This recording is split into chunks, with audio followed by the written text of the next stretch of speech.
Hello everyone, Taylorson here, and welcome to the final episode of our Tour de France playthrough on the Tour de France 2026 game. The real life tour is over, and after this episode there will be no more Tour de France series to gorge on, but there's still a whole lot to play for on stage 21.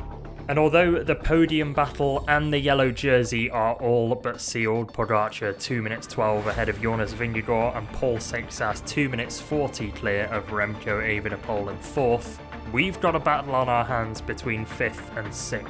And that is because if Juan Ayuso takes 37 seconds on this final stage, then Richard Carapaz will no longer be 5th in the general classification, and we will have a top 5 overall with Lidl-Trek. And that would look very nice alongside Matthias Skjelmos's King of the Mountains jersey. And we do have to be aware for Tadej Pogacar, who is 6 points behind Mads Pedersen in the green jersey. But a dream scenario would be to have the green jersey, the polka dot jersey, and finish in the top 5 of the general classification. And the final stage will be raced out on the Montmatre circuit. It's 2nd edition in this Tour de France, and it has provided some scintillating racing in both editions. We will get to that later on in the stage, but most importantly, compared to real life, the game's time gaps do count on this particular stage. So we can move up the general classification, and anyone else can, on stage 21. 96 kilometres remain of this Tour de France. Hello everyone and welcome. There's a special aura around the last stage on the Champs-Elysées. Whether or not the riders tackle the Montmartre hill and now famous Rue L'Epic, all of them dream of victory in Paris. With the 3 climbs of Rue L'Epic planned, we can expect an exciting battle between the peloton's punchers. But sprinters with strong support from their teams will have about 15 kilometres to lead the chase and try for a bunched finish.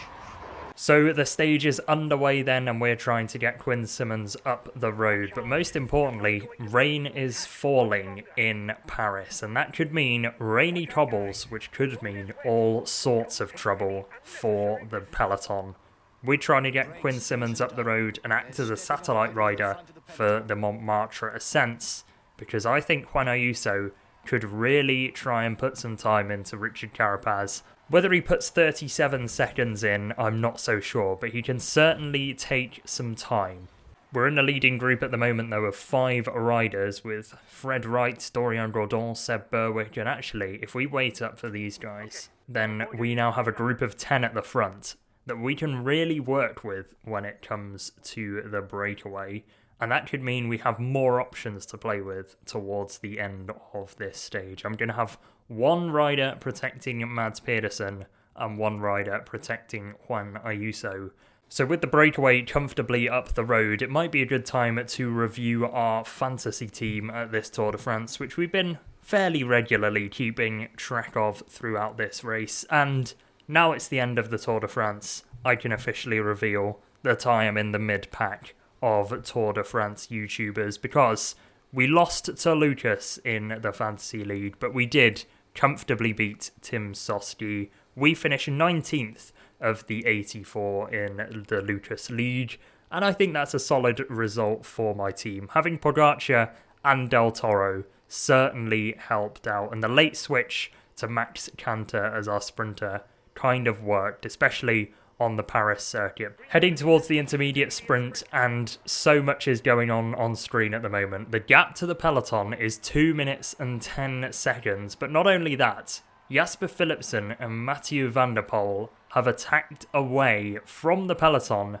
and are trying to bridge across to this group, which is now 27 riders, because a massive chase group has caught up. Nobody in the general classification looking to move up, but just a whole bunch of rouleurs that can help bring us to the line. It's the craziest final stage I've ridden, and we're not even a few kilometres into it. Heading towards the sprint then, Quinn Simmons trying to outsprint a couple of these guys, and we will take a top 3 in the intermediate sprint, but that is not what we're on about at the moment, because there are multiple riders from multiple teams up the road now, and we need to just sit on the back and hope that the peloton can bring them back. On the front of the peloton is Tudor. UAE are not reacting for the moment. They are sitting on Michael Storer.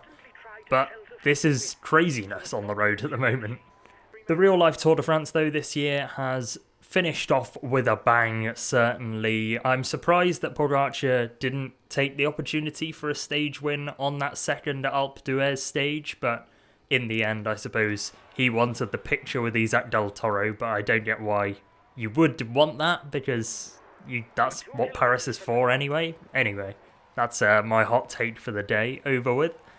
Carapaz took the stage win as Sepp Kuss. Oh, you've got a feel for him, crashing twice on that final descent with a stage win in his hands, and he couldn't quite deliver it for Visma Lease bike, and that kind of summed up their Tour de France. And then came the craziness of Paris. It was a mental stage, one of the best, surely, at the Tour de France, perhaps ever, that final stage. Pogacar just being box office, and Van der Poel just about taking the victory. I was screaming from my sofa watching the stage, and rightly so, I think, because it was a belter of a stage. We've taken the first Montmatre climb with Quinn Simmons, and I'm sure the race will light up soon now that Philipsen and Van der Poel have been caught. Alpecin though, are completely flat-footed, while Ineos and Caja Rural have got 3 riders in this group, as have Astana, so there's lots of firepower in this leading group. In number, certainly, perhaps not in talent, but the likes of Cantor are also there. Overall, though, the Tour de France was very good in terms of stage winner quality. I think this is the best set of stage winners we've perhaps had in recent years at this Tour de France. No proper sort of giveaway breakaway stages. The breakaway stages have been won by very good riders, the likes of Mauro Schmid and Richard Carapaz twice. But I don't know whether it was just this year's been a down year or whether people feel the same way. But I just couldn't get into the Tour de France this year. It might be something to do with not being able to watch the racing at a cheap cost in the UK where I am. But I don't know, it just felt quite an underwhelming Tour de France this year, to be honest with you. But there we are. On to the second cobbled climb of the day then, and Quinn Simmons is really struggling in this breakaway. I think we're going to have to drop back to the peloton while Juan Ayuso clings on, because he was dropped slightly on the first descent of the Montmartre climb, but Carapaz was dropped as well, and that is our main rival. We're not concerned with Paul Seixas or Remco Evenepoel anymore. We're only concerned about Richard Carapaz, but over the second climb, and we've been dropped from the breakaway, which means Quinn Simmons will now be working for Ayuso and Pedersen. So we're now pacing in the peloton because we've got no rider in the breakaway. 1 minute 30 is the gap with 20 kilometres to go. I am really not sure whether we're going to do this, but I wanted to take this time to thank you guys for all of the support on this series.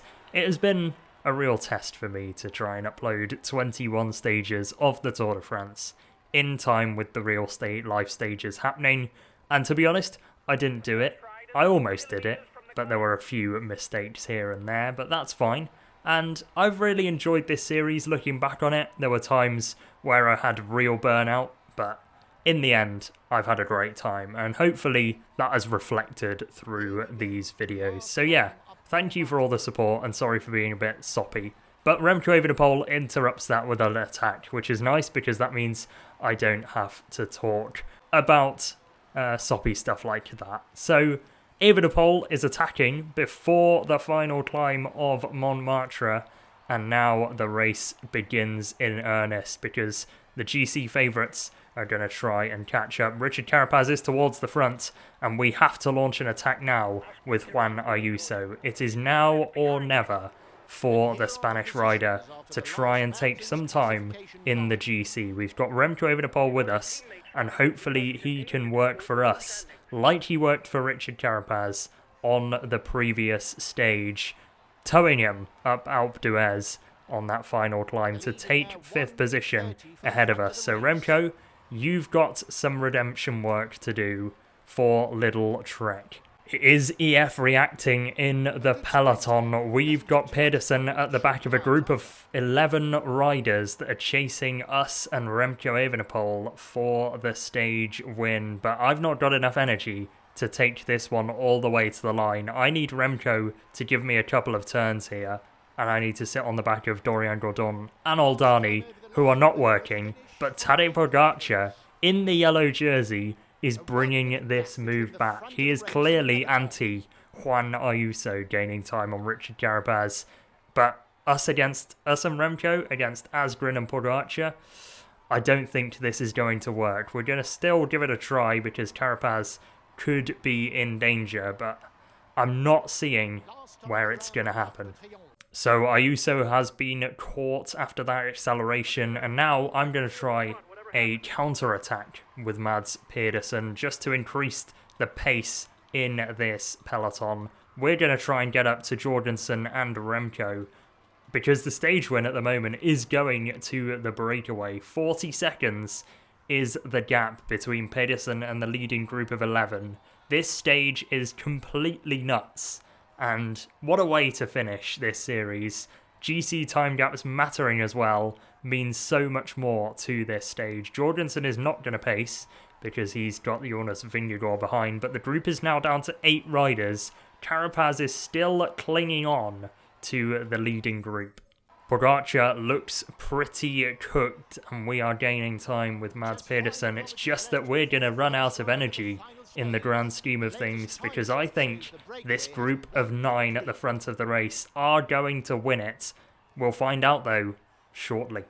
Under the underpass for one last time in this last stage of the Tour de France. We are on the final lap and we are into the final few kilometres. It's Fred Wright of Pinarello Q36.5, the British national champion, that is trying to ensure that this breakaway goes the distance, something we rarely ever see on the Champs-Élysées circuit. A breakaway could be taking the win today, and I think there's no chance for the groups behind. The sprinters will lose their opportunity. Astana have 2 riders in the group, Movistar have 2 riders in the group, and this is Max Canter going for Astana. Fred Wright through the centre, Velasco's going to take it for Astana on the right hand side. They got their 2 quick men in the group and have taken stage honours. Tadej Pogacar sprints over the line in the yellow jersey behind, and riders are coming through in individual times. The Tour de France 2026 ends with XDS Astana winning a stage.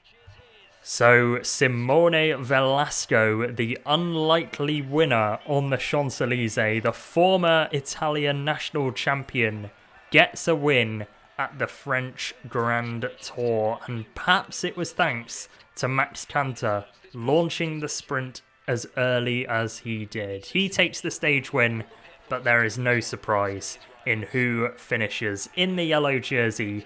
Tadej Pogacar has been brilliant throughout this playthrough and in real life. He's been dominant in both races and has taken the yellow jersey in both as well. Pogacar, the deserving victor in this playthrough. But now we head to the Lidl-Trek jerseys. Mads Pedersen, thanks to the breakaway winning, takes the green jersey. And I, for one, am thankful for that, because I was very concerned that we'd lost it to Tadej Pogacar on this last stage. We also take the King of the Mountains jersey with Matthias Skjelmose, who once again absolutely demolished the opposition in the same way that Pogacar did. He was in all the right breakaways, won all the right mountain sprints, and even took a stage win on his route to the King of the Mountains jersey. And the white jersey is a rider who will be to the forefront of future Tours de France. Paul Seixas, the breakout star of the race this year, wins the white jersey, and I'm sure he'll be trading that in for a yellow sometime soon. There we have it then. The Tour de France ends with a breakaway victory. 8 riders made it to the finish line, and it was Simone Velasco that took victory ahead of Josh Tarling and Pascal Encorn in probably the weirdest top 3 that the Champs-Élysées has ever seen. We finished inside the top 15 with Mads Pedersen.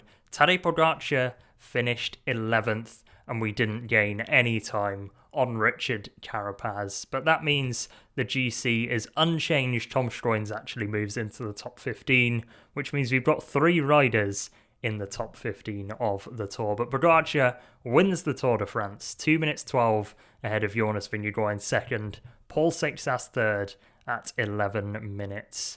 Ayuso finishes 6th behind Richard Carapaz, with Remco Evenepoel splitting Carapaz and Seixas in 4th. In the climbers jersey, we absolutely smoked the competition, with Skjelmose winning by over 70 points to Tadej Pogacar in 2nd, and Pogacar finishes 2nd in the green jersey as well, but that was much closer. Only 3 points difference between Pogacar and Pedersen in that jersey. Paul Seixas takes the white jersey with Red Bull Bora Hansgrohe as best team, and Matthias Vacek completes the 3rd classification win for Lidl-Trek, taking home the combativity classification. But I will end the Tour de France series there. It has been a wonderful ride. Leave a like on the video if you enjoyed this series. Somehow, if you're new, subscribe and check the playlist link at the end of this video for all of the previous stages. And stay safe, enjoy yourselves, and goodbye.